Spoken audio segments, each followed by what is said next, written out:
ከማግባትህና ከማግባትሽ በፊት ይሄንን ቪዲዮ ሴቭ አድርጊው። ይጠቅምሻል፣ አንድ ቀን ይጠቅምሻል። ያዡ እንግዲህ ማግባቱንማ አግቢ። ጋብቻ ቅዱስ ነው። አዎ ጋብቻ ቅዱስ ነው። ግን ያው በወጉ በባህሉ መሰረት ሰባት ዘር ይቆጠራል። አዎ ታውቂያለሽ መቼስ ይሄንን ሽምግልና ሲላክ 7 ዘሩ ከየት ነው የሚለውን እናጣራለን፣ እናያለን፣ እንመረምራለን፣ እንፈተፍታለን። አዎ ኦ ማይ ጋድ ማም ዘር እኔ በዚህ ልክ ጠብቄሽ አላውቅም። እውነት ብዙ ነገር ትሆኛለሽ በዚህ ዘመን፣ አማራ፣ ትግሬ፣ ኦሮሞ፣ ደቡብ ምናምን በዚህ ዘመን ማም እኔ ከአንቺ በእውነት ይሄንን አልጠብቅም። ያጣብቅሽ እዛው ጥብቅ አድርጎ ያስቀርሽ አባቴ አምላክ። እንደው ምን ይሻለኝ አላውቅም። ማንን ገደለ ግን?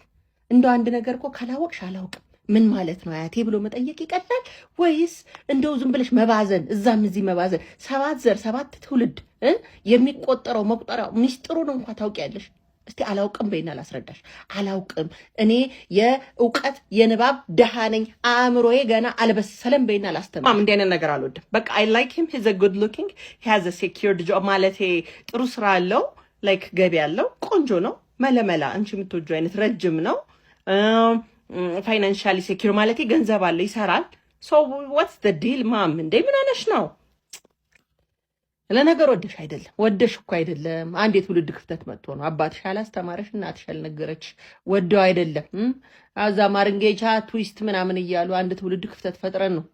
ይኸውልሽ ልጄዋ እስቲ ዛሬ ብቻ 1000 ዓመት አላወራ፣ ዛሬን አዳምጪ። ግዴታ ማናቴዋ ልጅ ስዕል ይወዳል ብዬ ነው። ይኸውልሽ ከዚህ የምታያቸው በአባቶች ስዕል አስረዳሽ ብዬ ነው። ከዚህ ያለው ቃየል ነው። አዎ ከዚህ የተጋደመ ደግሞ አቤል ነው። ይህነኝ ከመጽሐፍ ቅዱስ ታስታውሻለሽ? አዎ ወንድሙ የገደለው አዎ ቃየልና አቤል ታሪክ ወዲህ ነው። ይኸውልሽ 7 ዘር የምናጣራ ያንቺ ባል ከዚህ ከቃየል ነው ወይስ ከዚህ ከአቤል ዘር ነው የሚለው ነው መጣራት ያለበት።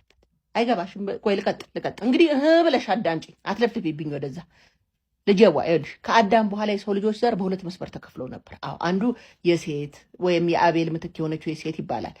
በመጽሐፍ ቅዱስን ብትሄጂ የእግዚአብሔር ልጆች ተብሎ ነው የሚጠሩ። አዎ ደግ ፈራሃ እግዚአብሔር ያላቸው በቅድስና የሚኖሩ አዎ በኤርሞን ተራራ ላይ የሚኖሩት ተብሎ በመጽሐፍ የተጠቀሱት እነሱ ማለት ናቸው። አዎ የቃየል ዘሮች ደግሞ የሰው ልጆች ተብሎ የሚጠሩት በመጽሐፍ ቅዱስ አዎ አመፀኞች፣ በዝሙት በግድያ በነውር የተሰማሩት እነሱ ናቸው። ወዲህ በይ እንግዲህ እኔ ከየትም አላመጣሁ ከቅዱስ መጽሐፍ ከአባቶችሽ ነው ያመጣሁት። አባቶች እንዳሉት ውድቀት የመጣው የሴት ዘሮች ወይም የአቤል ዘሮች የቃየልን ዘሮች ባዩና በውበታቸው ተማርከው በዝምድና በጋብቻ በፈጸሙ ጊዜ ነበር።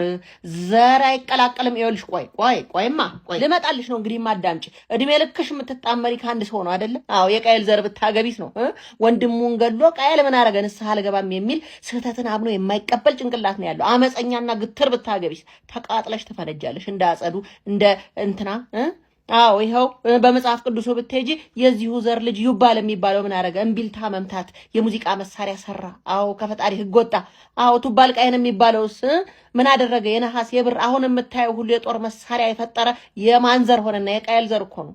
ከንቱ መዝናኛና ስጋዊ ጥበብ ላይ የሚያተኩሩ ሴቶቹ በጌጣጌጥ በልብስ በውጫዊ ውበት ብቻ የሚያምኑ ልቅ የሆነ ወሲብ ህይወት፣ ይህ ሁሉ የማን ታሪክ ነው? በመጽሐፍ ቅዱሱ ቁጣ፣ ደም መፋሰሱ የቃየል ስንተኛ ትውልድ ነው? 5ኛ ትውልድ ነው። አዎ ላሚህ የሚባለው ብላቴና የገደለ አዎ በትንሹ የሚቆጣ ቂም የሚይዝ ችግር በኃይል የሚፈታ ጉልበት የሚጠቀም የሚቀጠቅጥሽን የምታገቢ የሚያቄምብሽን የምታገቢ ብትሆኝስ ነው።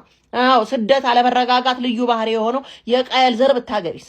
እግዚአብሔር ቃየልን በምድር ላይ ትንቀዠቀዣለህ እንዳለው ትቅበዘበዛለህ እንዳለው ስትቅበዘበዥ ልትኖሪ አይደለም ወይ? ቆይ ጠብቂ። ብታነቢ እኮ ትደርሽበት ነበር ልጅ ብታነቢ። አዎ ይህ መቀላቀል እኮ የሰው ልጅ ክፉ እንዲሆን የኖህ የጥፋት ውሃ እንዲመጣ ምክንያት የሆነው ቅዱሱ ዘር ከአመፀኛው መደባለቁ እንደሆነ የጥፋትን ውሃ ያመጣው ፈጣሪን ያስቆጣው የቃየል ኃጢአት 7ኛ ትውልድ ላሜህ ላይ ድረስ የተቀመጠው መጽሐፉ ላይ የተቀመጠውን አባቶች ሲተረጉሙ ኃጢአትና መርገም እስከ 7 ትውልድ ይሄዳል ያሉትን የመርገም ነፃ መውጫ መንገዱን ከነስርዓቱ ያስቀመጡበትን አለማንበብሽ እኮ ነው። አዎ ስለ መሰረቱ ስለ ሩቱ ስለ ግንዱ ያጠናል። መልካም ዛፍ መልካም ፍሬ ያፈራል።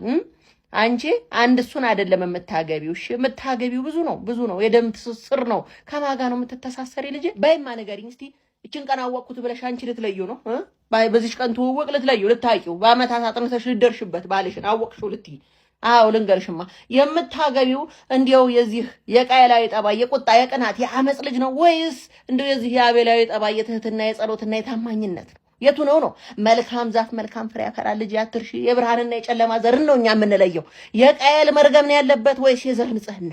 የቱ ነው? የቱ ነው? እንዲህ ስንደማመጥ እንዴት ሸጋ ነው ልጅ። አይወድሽ እንግዲህ የአቤል ዘር ፈረሃ እግዚአብሔር፣ ቅድስና፣ አምላክን ማክበር፣ ከኃጢአት መራቅ፣ በጸሎት መትጋት ያለበት ነው።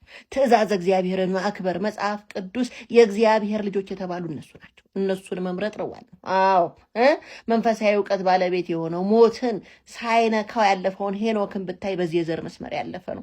አረ እነ ማቱሳላ እነ ያሬድ እነ ሄኖክ ረጅም እድሜ የተሰጡ ባለጸጋዎች በሙሉ በዚህ ዘር የመጡ ናቸው። ቅዱስ ዘር ተበከለ አልተበከለ ወይ ነው ሽማግሌ የሚላከው። ለዚህ ነው እናቴዋ ከቃየል ዘር ቢጋባ የቃየል ቁጣ ቂምና አመፅ ወደ ቅዱስ ቤተሰብ ይገባል ነው የምልሽ። አሁንስ ገባሽ? የበረከት መጥፋት ጨለማ ከብርሃን ህብረት የላቸውም የሚባል ለዚህ ነው። የሁለቱ ዘሮች ታሪክ በመጽሐፈ ሄኖክ በመጽሐፈ ኩፋሌ በዝርዝር ተቀምጧል። ገብቶሻል ወይ ነው የምታገቢው ሰው ገብቶሻል ወይ? አንቺን እኮ ነው የምጠይቅሽ። እሺ አንተን ነው የምጠይቅ። የምታገባውን ሰው አውቀዋል? የማን ዘር ነው?